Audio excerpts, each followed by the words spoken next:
Jammu కశ్మీర్లోని Nowgam police station వద్ద జరిగిన పేలుడు వెనుక ఉగ్రకుట్ర ఉందంటూ జరుగుతున్న ప్రచారాన్ని కేంద్రం తోసిపుచ్చింది. ఈ ఘటన ప్రమాదవశాత్తు జరిగినట్లు కేంద్ర హోంమంత్రిత్వ శాఖ ఓ ప్రకటన విడుదల చేసింది. ఈ ప్రమాదంపై ఊహాగానాలు వ్యాప్తి చేయొద్దని విజ్ఞప్తి చేసింది. ఈ ఘటనపై సమగ్ర దర్యాప్తునకు ఆదేశించినట్లు జమ్మూ కశ్మీర్ లెఫ్టినెంట్ గవర్నర్ మనోజ్ సిన్హా తెలిపారు.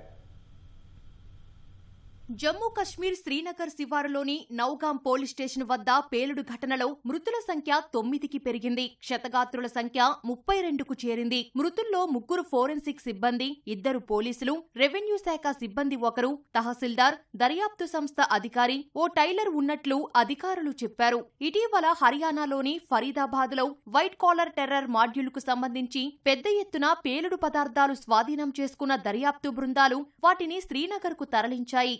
వాటి నుంచి నమూనాలు సేకరిస్తుండగా ప్రమాదవశాత్తు విస్ఫోటం జరిగినట్లు అధికారులు తెలిపారు.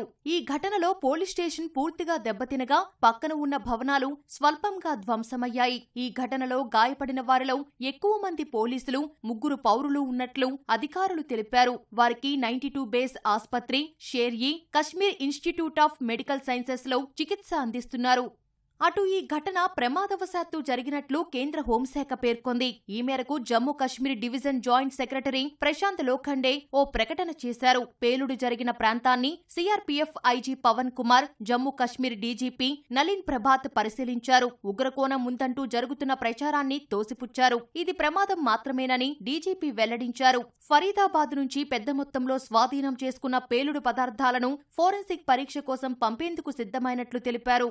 అత్యంత జాగ్రత్తగా వ్యవహరించినప్పటికీ దురదృష్టవశాత్తు పేలుడు జరిగిందన్నారు. దీనిపై అనవసర ఊహాగానాలు చేయొద్దని విజ్ఞప్తి చేశారు. ఈ ఘటన అత్యంత విషాదకరమని జమ్మూ కశ్మీర్ లెఫ్టినెంట్ గవర్నర్ మనోజ్ సిన్హా అన్నారు. మృతుల కుటుంబాలకు ప్రగాఢ సంతాపం తెలిపారు. బాధితులకు ప్రభుత్వం అన్ని విధాలుగా అండగా ఉంటుందన్నారు. ఈ విస్ఫోటంపై సమగ్ర దర్యాప్తునకు ఆదేశించినట్లు లెఫ్టినెంట్ గవర్నర్ చెప్పారు. జమ్మూ కశ్మీర్ సీఎం ఒమర్ అబ్దుల్లా కూడా విచారం వ్యక్తం చేశారు. మృతుల కుటుంబాలకు సానుభూతి తెలిపారు. గాయపడిన వారు త్వరగా కోలుకోవాలని సీఎం ఒమర్ ఆకాంక్షించారు.